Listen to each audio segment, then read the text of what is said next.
acompaña en este viaje a la Frida y a Sole, yeah. Pedalea, pedalea por la ruta sin barreras, lo que la Sole y la Frida buscan. Te damos la bienvenida al podcast Una Ruta Sin Barreras. Somos un equipo de personas que recorre diferentes lugares de Chile, visibilizando todas aquellas barreras con las que nos encontramos las personas con discapacidad al ejercer nuestros derechos en plenitud. Además, soy mujer ciega que se acompaña por su perra guía en todas las aventuras. Síguenos en nuestras redes sociales, comparte con tus amigos, escríbenos desde donde nos estés escuchando. Aquí comienza Una Ruta Sin Barreras, hasta que la accesibilidad se haga costumbre. Y la requieren en su vida, acompañen este viaje de ida y de vuelta a la Sole y la Frida, pedaleando sus 1000 vueltas, abriendo más que una que otra puerta, alarmando si estas no contemplan que el turismo inclusivo es la senda, si es la senda y objetivo de esta travesía, haciendo amigos que aparecen. Buenos días, buenas tardes, buenas noches, siempre donde sea el momento en que tú estés escuchando este podcast, el podcast Sin Barreras, ¿cierto? Que se graba, hemos venido grabando durante nuestra travesía. Y en este capítulo vamos a hacer un alto en los temas y vamos a hablar exclusivamente del viaje que nos tiene aquí. Estamos aquí con la Sole y con el Ale. ¿Cómo están, chiquillos? Hola Jorge, muy bien, ya en casa, ¿cierto? Hemos avanzado harto, estamos contentos de todo lo que ha sucedido con nosotros. Así que aquí estamos, la Frida y yo, bien, gracias. Hola Jorge, hola Sole, aquí muy bien, ya reposando lo que es el viaje, tratando de madurar lo que significó, así que súper bien. Sí, pues así como decían ustedes, hace más o menos 2 semanas volvimos, 2-3 semanas, volvimos a Santiago, a esta realidad, y hemos querido darle una nueva vuelta o contarles a ustedes lo que fue este viaje, porque bueno, como ven, estamos en la casa con el Belcebú que se hace sentir ahí atrás. Y queríamos contarles en este último capítulo que ya terminamos el viaje justamente en las cosas que nos pasaron, las cosas que descubrimos y a lo largo de los capítulos anteriores no hemos hablado mucho del viaje, hablamos de temas, ¿cierto? Entonces este capítulo es el capítulo del viaje. Y lo vamos a hacer un poco más entrevistado, ¿cierto? Yo les voy a ir haciendo preguntas a ustedes que son los primeros artífices de esto, ¿cierto? ¿Cómo nace esta travesía, este viaje? El viaje parte por allá por el mes de finales de octubre, principios de noviembre, en donde... ¿Del año? Del año 2022. Ya. En donde en una noche de esas que uno empieza a pensar o a proyectar las vacaciones,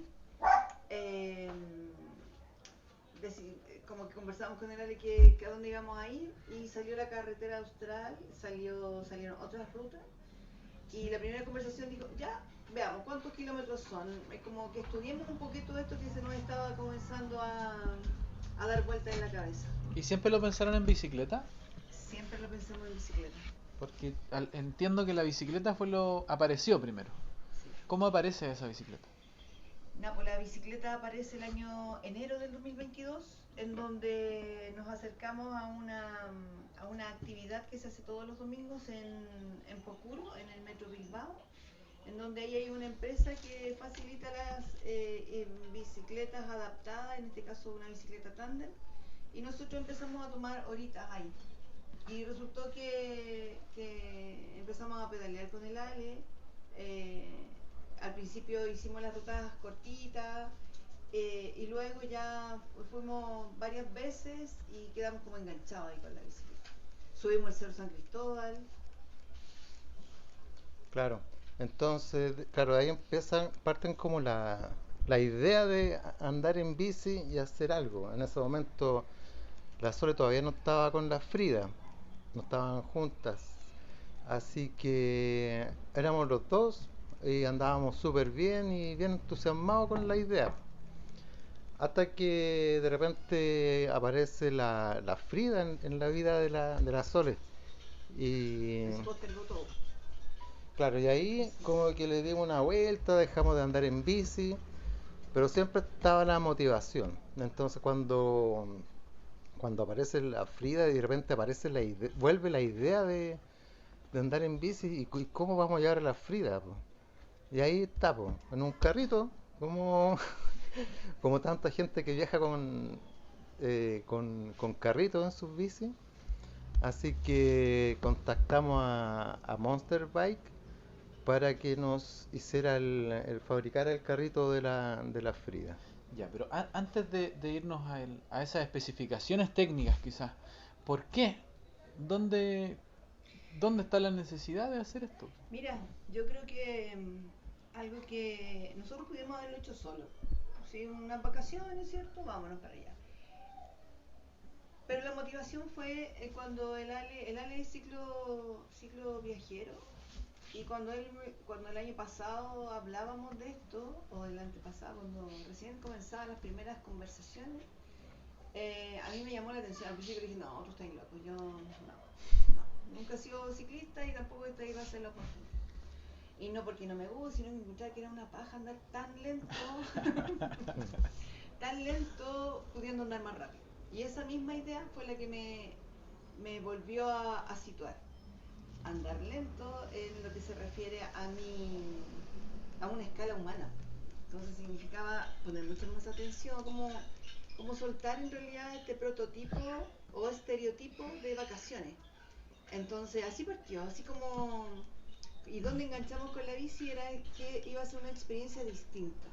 Una experiencia distinta en donde el Alejandro tenía que estar disponible para la descripción. Y luego cuando ya empezamos a madurar más la idea fue como surgiendo esto, necesitamos esto. Lo primero era conseguirnos la bicicleta, la conseguimos la bicicleta. Luego teníamos que mandar, construir, como decía Lale, algo. Pero lo que gatilló es tener una experiencia a nivel o a escala humana. Y también desde un perfil distinto que tiene que ver cómo nosotros, particularmente yo, mujer con diversidad funcional o discapacidad, se enfrentaba a una ruta, porque para mucha gente esto era una locura, como a mí se me ocurría semejante idea. Y peor el Alejandro, que él avalara la idea. Entonces así como comenzó. Entonces, de vivir una experiencia inédita, en la previa de todo lo que fue la organización, el Ale hizo varias rutas, no sé, pues uno de los 700 kilómetros, otros 600, otros 400. Oye, ¿cuánto nos vamos? No, es que no podemos determinar cuántos días porque uno no sabe el cuerpo. Entonces ahí ya, no, yo me voy a pedir las vacaciones todo el mes para que la podamos hacer. ¿Cachai? Como que empezaron a surgir como la primera enganche o articulación de la idea para poderla ir después subiendo la idea, compartiendo la idea y irla decantando en las necesidades que también teníamos. Oye, yo me imagino que ustedes antes de comenzar este viaje, cuando lo estaban planificando, tenían como una imagen mental de hacia dónde iban. ¿Qué elementos constituían esa imagen, Ale? ¿Qué esperabas tú que se lograra? Claro, bueno, inicialmente cuando lo pensábamos como vacaciones, claro, tenía la expectativa de que, claro, sabía que por una parte era la asistencia, que, claro, porque soy el que maneja la bici en el fondo, pero los dos pedaleamos. Eso hay que dejarlo como súper en claro porque mucha gente dice, pero si tú pedaleas y todo, no. La Sole pedalea y yo pedaleo al mismo tiempo, los dos hacemos fuerza por el avance. La única que no pedalea es la Frida. La Frida es la única que va a ir tranquilita durmiendo. ¿Cachai? Entonces sabía que había un tema de asistencia que no es tanto tampoco, no es no es una dependencia ni nada, pues es como por aquí, por acá, descripción del paisaje, del entorno, de la cabaña, de donde fuésemos a estar nomás. Y claro, ahí como que de a poco nos fuimos dando cuenta o le fuimos tomando el peso y ver de que en realidad era iba a ser como por lo menos en los registros que hemos visto, íbamos a ser los primeros en hacer una ruta de esta manera, en una bicicleta tándem, una mujer con discapacidad visual y su perrita guía, ¿cachai? Entonces ahí como que dijimos, oye, pero esta cuestión es primera vez, puede ser algo significativo, no solo para nosotros, como, como, como que estábamos viendo el viaje, sino que puede ser significativo para otras personas. Solo quiero aportar a eso que dentro de todas estas reflexiones que nosotros fuimos haciendo con el Ale fueron apareciendo conceptos, como por ejemplo participación, como por ejemplo autonomía, independencia, colaboración, ayuda mutua, equipamiento, ¿cachai? Entonces eso nos llevó primero a dividir las cosas en lo que es un tema más bien conceptual, donde nosotros nos paramos como para hablar de lo que hablamos, y en segundo lugar el tema más logístico, las cosas que íbamos a necesitar. Entonces empezamos a crear primero un esquema mental de cómo íbamos a estructurar, porque en realidad se nos venía algo que para mí era como totalmente desconocido. Para él tenía la experiencia, pero igual revestía harto más de planificación, ¿cierto? De consideraciones, por ejemplo, que tuvimos que llevar la comida de la fruta, que no era menor, eran 9 kilos. O por ejemplo, tener en consideración que podíamos andar juntos, a lo mejor en lo urbano, pero no habíamos tenido caminos rurales. O sea, empezaron a surgir muchas, estoy hablando de los primeros tiempos: participación, autonomía, independencia, redes, colaboración, lo que te nombraba recién. Sí, oye, bueno, y pasemos entonces al... Eso es lo que pasó en la previa, ¿cierto? Pasemos al viaje ya. Comenzó el viaje, yo les puedo dar como algunos elementos. Resumen: partimos en Puerto Montt, terminó en Coyhaique. Esto en línea recta solamente por carretera son 675, 77 kilómetros, pero finalmente con algunos desvíos, algunas localidades que no estaban en la planificación inicial y que después en el viaje nos dimos cuenta que sí. El viaje fue de casi 900 kilómetros. En estos 900 kilómetros, que consideró pedaleo, consideró que nos trasladaron en auto y en camión en algunos momentos, nos subimos a barcazas, que nos quedamos en lugares turísticos, nos quedamos en casas de gente, comimos con esa misma gente, pero también comimos en otros lugares. ¿Con qué se encontraron? Nos encontramos con todo lo que dijiste. Sí. Y a ver, como en términos de resumir, yo ligado, digamos, a lo que nosotros andábamos buscando en términos de la accesibilidad, por ejemplo, yo podía dividir que estuvimos, qué tipo de alojamientos estuvimos, qué tipo de caminos recorrimos. Pero en torno a lo que decíais recién, como de esa experiencia humana que tú estabas buscando. Nada, pues yo creo que fue una revelación. Fue una revelación, o a lo mejor algo que intuíamos que podía pasar. Porque se fue armando este espiral virtuoso del que hemos hablado varias veces, en donde tú tocas una puerta, llamas un número de teléfono, o te dieron el dato de una casa, y cuando tú vas y les presentas el proyecto, primero la gente que se acercó al proyecto, o sea, tú, Jorge, los compañeros de Puerto Montt, ¿cierto? El Peter con la Paola, las compañeras de Coyhaique, la Cristina Barrientos, la Carolina, la mamá de la Javiera, como que se empezaron a levantar.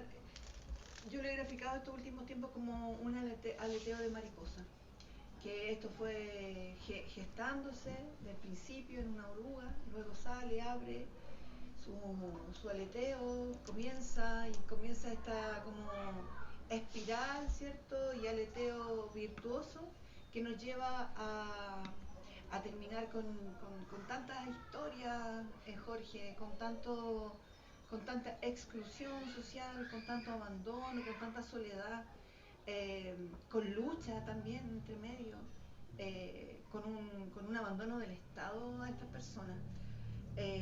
Para mí hay actos, todavía tenemos fresco, digamos, todo lo que fue el viaje, pero hay ciertas historias, ciertos relatos que igual todavía vibran y resuenan en mí como si lo hubiese escuchado recién hoy día y resuenan y vibran en lo sensitivo, en lo emocional de los colonos, por ejemplo, cómo llegaron, cómo se estructuró su vida, de lo duro, difícil que es, de la experiencia de adquirir la discapacidad, la experiencia de exclusión, de discriminación. Pero también harta risa nos encontramos, harta conversación, hartos deseos, harta esperanza. Y yo digo esperanza no porque quiera vender un cliché, sino que esperanza en el que es que la discapacidad o la diversidad funcional es una característica más, ¿no? Entonces nosotros nos acercamos a esa población, ¿cierto? Entonces el turismo que nosotros hicimos fue un turismo completamente distinto al acostumbrado.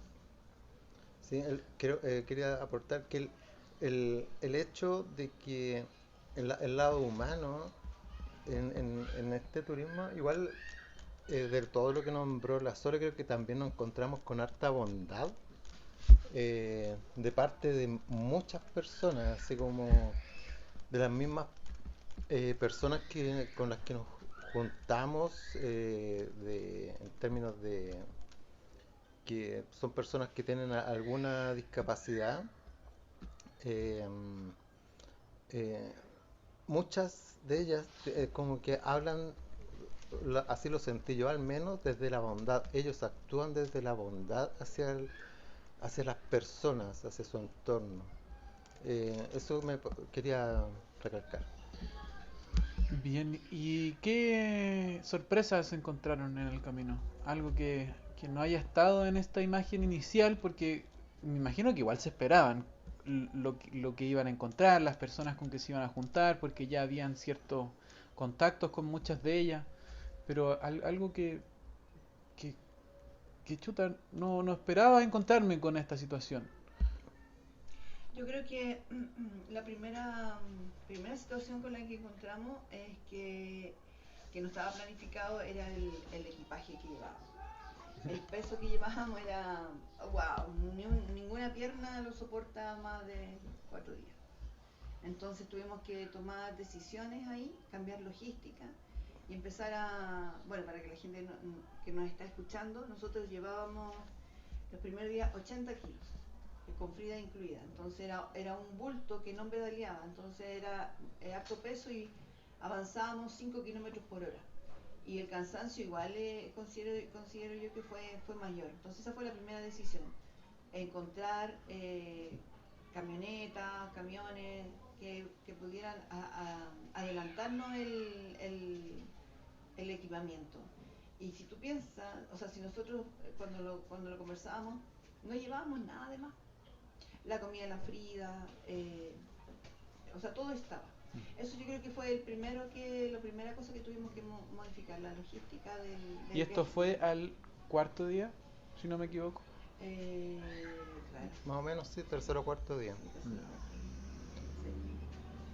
Entonces, bueno, esto yo creo que nos habla de que lo conversamos varias veces en el viaje, la infinita necesidad de adaptación que tuvimos que tener, ¿cierto? O sea, el viaje estaba planificado de una manera, pero resulta que al cuarto día nos dimos cuenta que no era así la cosa y nada, hubo que cambiar muchas cosas. Contábamos con las facilidades de los recursos, y yo también varias veces pensaba eso, quizás si no hubiésemos tenido los recursos necesarios, y recursos no solamente monetarios, sino que los recursos logísticos que nos permitía el grupo o el equipo que está detrás de este proyecto. Y pero de estas otras sorpresas, a mí me sorprendió ¿cómo decirlo? A mí me sorprendió la actitud con la que, o la esperanza con la que se acercaban las personas con discapacidad. Porque tuvimos varias veces que nos salían a encontrar, nos salían a buscar. O sea, a ti te salían a buscar, Sol. Y, y eso me sorprendió mucho. Yo decía, claro, vamos a llegar a los distintos lugares, va a haber gente que nos estará esperando, que es parte de las comunidades, qué sé yo. Pero gente que saliera a buscar, o sea, este amigo que estaba en Puerto Cisne, que salió a pasear por la playa solamente a querer encontrarse con la Sole, porque no sabía cómo hacerlo tampoco. No. Y resulta que por esas casualidades nos cruzamos en la calle y te logró alcanzar. Y con esta persona también en Mañiguales, que dio la coincidencia que nosotros nos fuimos, el último día que estuvimos en Mañiguales, fuimos a la laguna y justo ella vivía ahí en la esquina, ¿cierto? Es heavy eso, ¿ah? Yo también lo he pensado. Yo creo que, mira, primero, yo creo que a todo el mundo le llegó esto de que viajáramos en la bicicleta, la forma de viajar, que yo fuera una mujer con discapacidad también, y sobre todo que andaba con una perra guía, que igual es, las perras guías igual son herramientas de movilidad. Entonces yo creo que por ese lado era una barrera que ellos mismos a lo mejor en su mente la veían como imposible. O sea, yo recuerdo una de las primeras veces que conversamos con alguien que nos iba a hacer como la articulación en uno de los lugares, me dijo es que me parece fantástico que esto hay que avisarlo a todas partes. Una ciega viene por la ruta y eso no puede pasar desapercibido. Entonces yo creo que poder visibilizar sus propias vivencias era como relevante, y que había alguien que sí lo quería escuchar, porque finalmente es la invisibilización la que nos dan a conocer todos los relatos, es mostrar, yo creo que eso fue una de las cosas que movió. Tuviste, estábamos en la laguna y llegó la niña y en la conversa, ¿no? Entonces, claro, esas son cosas que a uno le van sorprendiendo. Ella particularmente a mí, ella me sorprendió. Si estamos hablando de sorpresas del camino, porque no me lo esperaba, no. Pero ella develó esto que hemos conversado, una realidad que está oculta. Entonces, que cada una de las personas que se acercó a nosotros fue buscando una escucha. Bueno, y vayamos haciendo como este cronograma un poco. Dijimos que partimos en Puerto Montt, ¿cierto? De Puerto Montt hubo una salida en especial. Ahora vayamos avanzando como por la ruta, resumidamente. Pero ¿qué les pasó? ¿Cómo fue la experiencia en Puerto Montt? Bueno, ahí en que el punto de partida, ¿cierto? De la ruta concretamente, estuvimos con Peter Tormen y Paola Giancaspero, que nos alojaron, y Peter Tormen en particular, hablando como ya de la salida, él es ciclista, él es el segundo chileno en ganar la Vuelta Ciclística de Chile en los años 87, si no me equivoco. Y bueno, él nos dio consejos técnicos que, si bien nosotros habíamos andado en bicicleta, y yo durante hartos años atrás, pero los consejos de él eran como, oye, pero ¿cómo no me di cuenta de esto?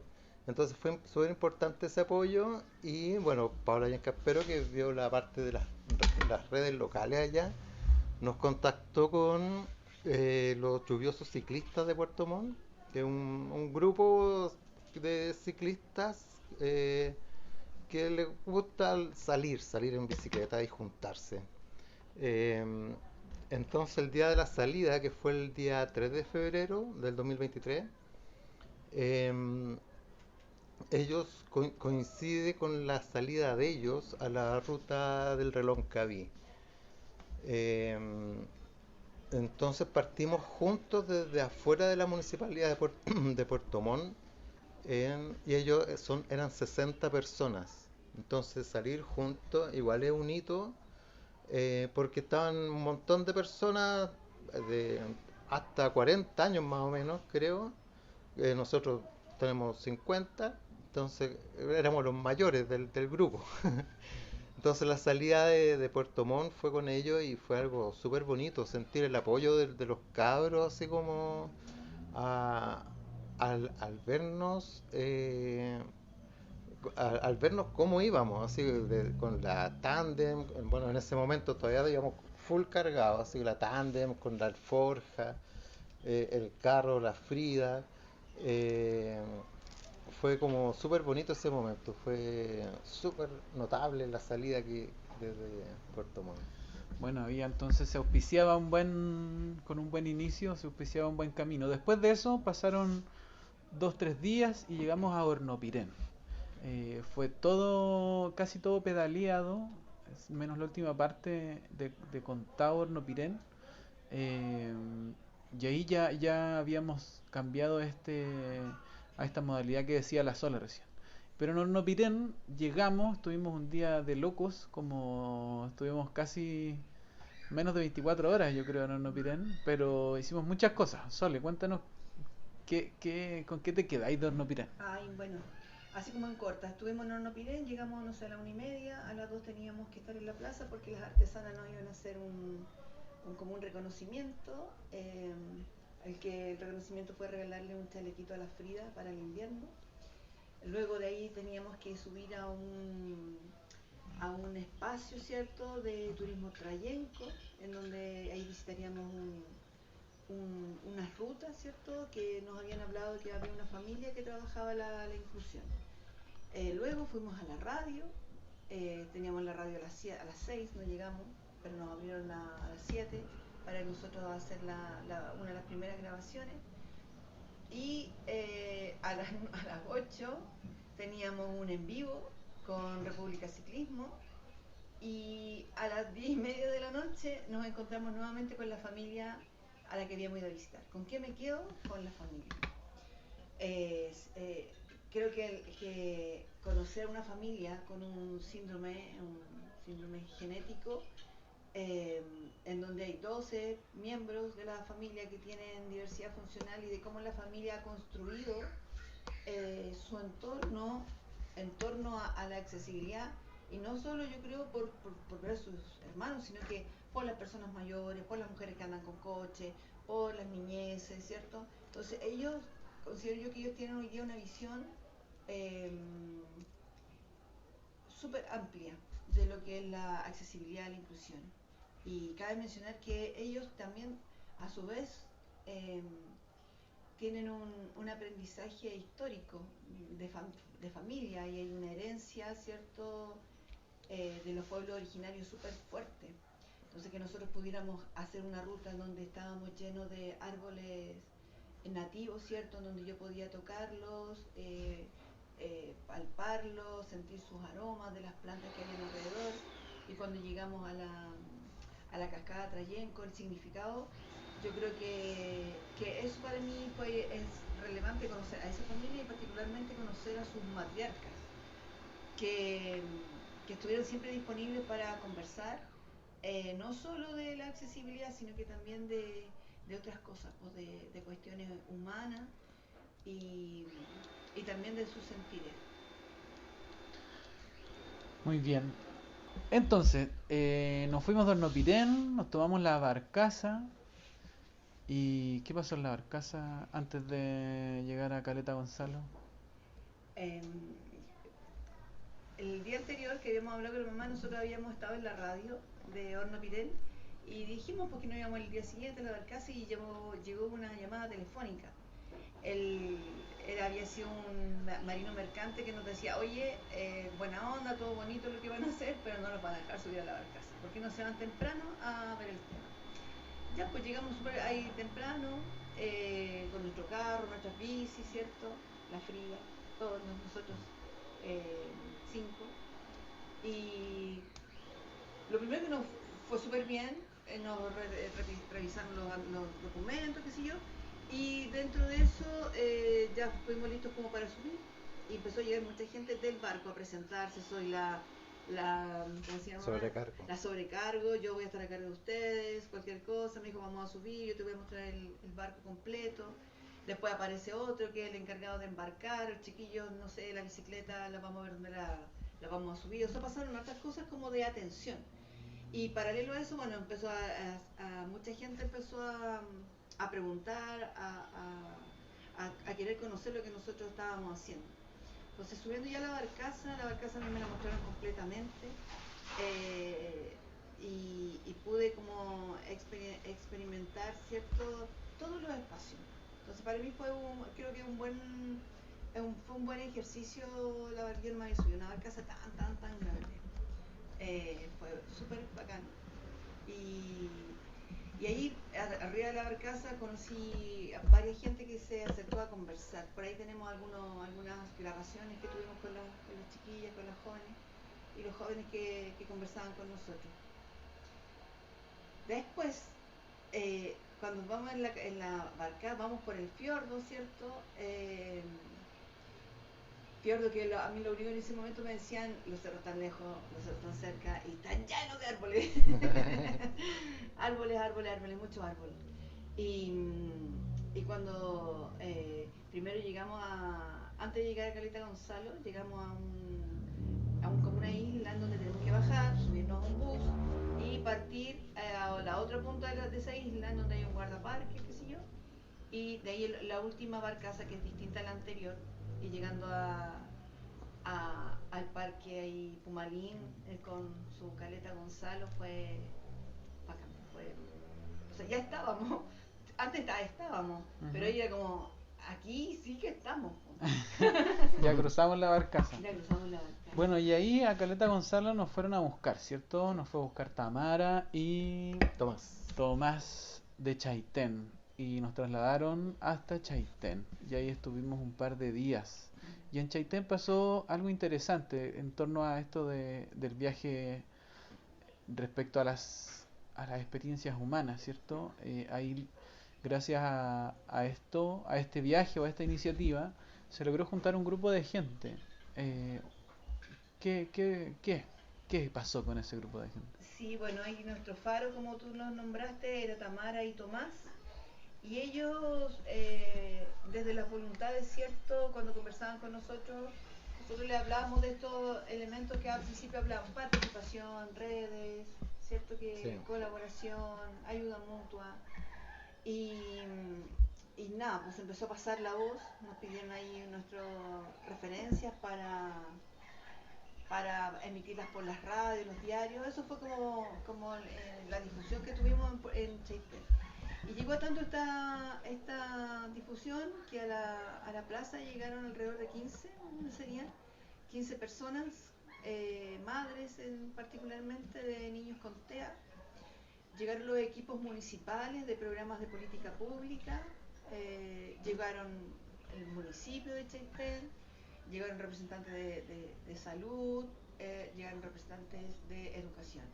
Entonces ahí, bueno, me pidieron hablar y en realidad fue como hablar ahí, fue como cuando uno abre una llave y sale el agua transparente. Fue como que yo solté todo lo que a lo mejor pude haber reflexionado durante mucho tiempo, y fue como una arenga, por llamarlo de alguna forma, a la organización, a la que es importante que considerar que siempre es mejor hacerlo con otros y con otras que hacerlo uno solo. Y empezaron a salir las experiencias, ¿cierto? Que todas habían tenido distintas experiencias, pero muy parecidas. Entonces ahí quedaron fue muy bonito eso, fue súper virtuoso en términos de lo que se logró y que se pudieron juntar. Se conocían, pero no se habían nunca reunido. Y ahora el 8 de marzo fue que se reunieron, que habían quedado comprometidas a la primera reunión. Entonces ahí se sembró algo y que ya está brotando, sí, una organización. Sí. Bueno, de Chaitén fue el primer lugar del que salimos pedaleando con lluvia hacia Puerto Cárdenas. Ale, ¿qué recuerdos te trae ese? Estuvo bueno. Ese trayecto. Estuvo súper bueno, y todos los trayectos estuvieron súper buenos. Toda la experiencia en general, siempre, todo el rato, fue súper buena.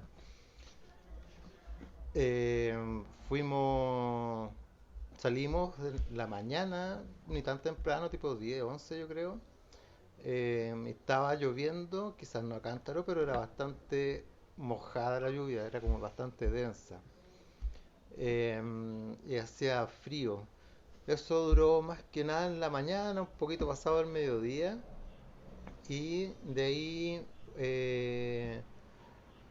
ya deja de llover, avanzamos harto en unos lugares planos bastante apacibles, así como muy plano, fue bastante apacible. Y ese día de hecho anduvimos 45 kilómetros aproximadamente. Fue como un súper lindo día de pedaleo. Eh, en la ruta igual en un momento paramos y hablamos con Lucía. la señora Lucía, que una señora de ese lugar, así como que nació ahí y tenía sus vacas y no sé, tuvimos una conversación bastante entretenida y tranquila, muy corta. Y ya en la tarde llegamos a Puerto Cárdenas, donde habíamos conseguido un hospedaje.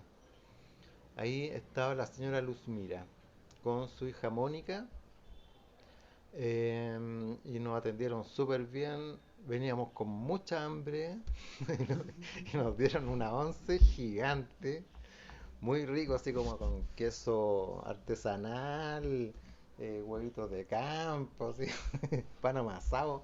Qué harto Y, pan amasado. y estaba calentito, estaba calentito. Ahí fue que nos enamoramos del pan amasado de... Sí, fue un muy lindo lugar. Una señora, la señora Luzmira Colona, ella en su juventud vivía en Puerto Frío, se llamaba. Donde, bueno, tuvimos la oportunidad también de entrevistarla y de recoger su testimonio, porque si bien nosotros no sabíamos, ahí lo habíamos visto como alojamiento, no era un punto como de los hitos o faros que habíamos prediseñado en la ruta. Nos dimos cuenta de que, claro, ella tenía su propia historia, eh, su hija Mónica también, tienen una historia muy como cuidadoras, ¿ah? De personas con alguna discapacidad. Eh, Fue un momento súper interesante de, de encontrarnos. Estas son de las cosas que nunca las programamos porque no sabíamos. A pesar de que sí teníamos muchos datos de la ruta, en particular lo de esta señora no lo teníamos en consideración y fue una sorpresa súper importante en términos del proyecto. Sí, bueno, para que ustedes que están escuchando ahí tengan una imagen, Puerto Cárdenas está al sur de Chaitén y Chaitén es como eh, la última urbanidad desde ahí hasta llegar a Coyhaique, más o menos, como ciudad, digamos, aunque Chaitén es una ciudad bastante chica también, sobre todo después de la erupción del volcán Chaitén. Entonces ya nos estábamos adentrando en el sur austral, y Puerto Cárdenas, yo no sé si vivirán en temporada más de 50, 60 personas. Es una callecita que está a la orilla de un lago, del lago Cárdenas, y para mí fue muy amable esa estadía ahí. Estuvimos ahí 2 días, un día más de lo presupuestado, porque se nos venía una cuesta, una gran cuesta que se llama la Cuesta Moraga, que tiene alrededor de 550 a 600 metros de desnivel en una distancia de 5 kilómetros. O sea, era una subida bastante fuerte. Así que decidimos pasar un día más recuperando energías, comiendo pan amasado. Y nos enfrentamos después, nuevamente salimos más o menos lloviendo y nos enfrentamos a la cuesta. Sole, cuéntanos, ¿qué pasó? ¿Qué te pasó a ti en esa cuesta? A mí, bueno, yo tuve un huracán de emociones en esa cuesta. Bueno, partimos, yo cada rato le iba preguntando, oye, ya estamos a la cuesta, ya entramos a la cuesta. Ahora, entre paréntesis, El viaje, el viaje en sí es muy particular. En viaje en bicicleta, sobre todo, salir de Puerto Cárdenas hacia el siguiente punto. Eh, lo que yo sentía a mi alrededor eran a cada cierto tiempo los puentes que íbamos pasando, y los puentes tenían todos sus nombres y hacíamos talla con eso. Entonces fue como ir liberándonos para enfrentar la cuesta. O sea, nos reíamos porque decíamos, hay un puente que se llama el Puente Conscripto, hay otro puente que se llama Sargento González, y ahí pues íbamos como riéndonos, decíamos, oye, ya, justo es Sargento González, ya, usted va a tener un puente. Entonces, porque claro, recordamos que la carretera austral fue construida en tiempos de dictadura, ¿cierto? Y quienes estaban ahí trabajando eran los conscriptos, entre otras gente. Salimos hacia la cuesta después de almorzar con los chicos. Almorzamos ahí en una garita. Esa había sido la primera. Salimos ese día como a las 11 de la mañana, 12 de la mañana, ¿no? Sí. Y esto estoy hablando de que ya eran las 3 y no ni siquiera habíamos partido la cuesta. En principio empezamos pedaleando, pero eso fue solo el principio, porque después era el desnivel o la cuesta en sí fue muy dura para las piernas, así que nos decidimos a que en un momento teníamos que arrastrar el carro y la bicicleta, y cuando pudiéramos nos íbamos a subir. Eso sucedió muy poco, volver a sentarnos a la bicicleta, porque las siguientes 3-4 horas fue de caminar, subirnos a veces en la bicicleta y subir la cuesta. Entonces ahí yo me enfrenté a todo. A todos esos no puedes hacer esto, no puedes hacer lo otro, no te arriesgues a esto porque te vas a golpear en esta hora. Y eso acompañado de cascadas que sonaban alrededor, del chucao que nos aparecía cada rato con su particular canto, la lluvia. En ese trayecto de la Frida fue nunca, como que ni sabía, ni se daba por aludida que estaba pasando, aludida todo lo que estaba pasando alrededor de ella, que nosotros íbamos muy cansados tirando el carro y ella no pidió nunca bajar.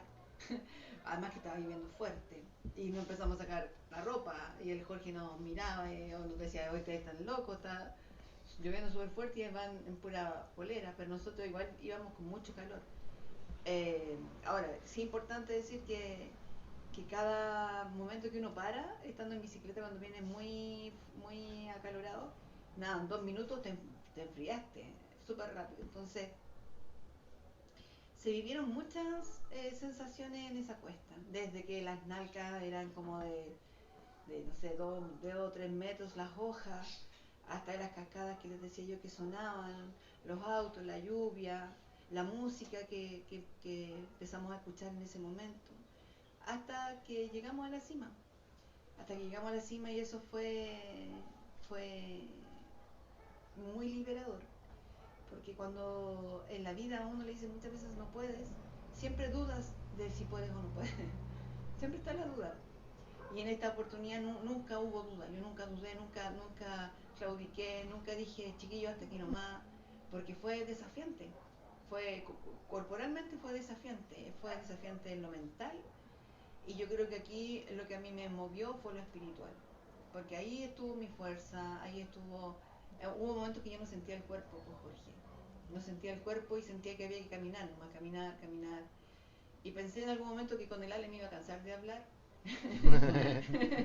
Pero eso no pasó. Pero en ese trayecto particularmente sí hubo harto silencio, y en mí por lo menos estaba como en un estado distinto al estado cotidiano. Yo sentía el cuerpo, sentía el dolor del cuerpo, pero aún así tenía la sensación de que estaba haciendo algo muy importante para mí.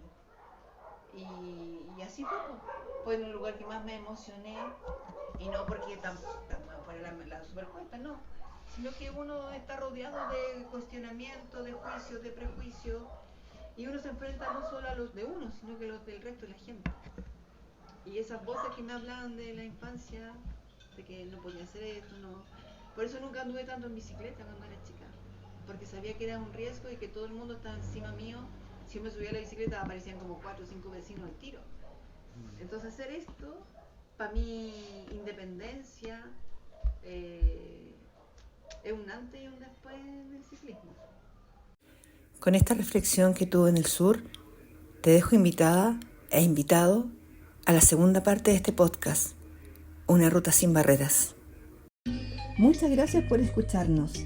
Desde donde estés, escríbenos, contáctanos. Recuerda compartir nuestras redes sociales, Una Ruta Sin Barreras, en YouTube, Una Ruta Sin Barreras, en Instagram y también Frida-Perrita-Guía. Debes estar bien atento a todas aquellas situaciones de discriminación a las que te veas enfrentado y compártelas para que podamos todos saber dónde están aquellas barreras. Nosotros, por nuestra parte, seguimos en ruta, bicicleteando, pedaleando, hacia un mundo donde todas quepamos. Porque la inclusión es hoy hasta que la accesibilidad se haga costumbre. Creas un camino óptimo de veras. Crea tu mundo accesible.